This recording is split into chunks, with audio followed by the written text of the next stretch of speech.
Hot করে ঝমঝমিয়ে বৃষ্টি চলে এসছে। দেখো দুপুরবেলায় ঝমঝম করে বৃষ্টি চলে এসছে।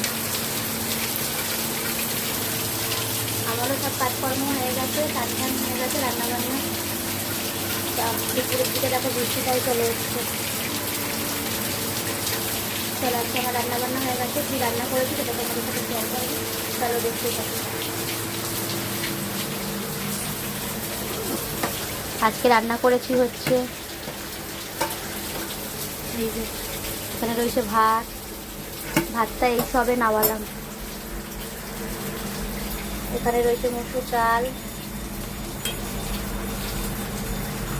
এখানে রয়েছে আলু ভাজা, এখানে রয়েছে এক পিস ইলিশ মাছ ভাজা। এটা হচ্ছে আমার বরের জন্য। আমার বর ইলিশ মাছ খেতে চায় না, তাও ভাজাটা করে দিলে তাও খায়। কাটার জন্য কিছু খেতে চায় না। এখানে রয়েছে আলু ভাতে,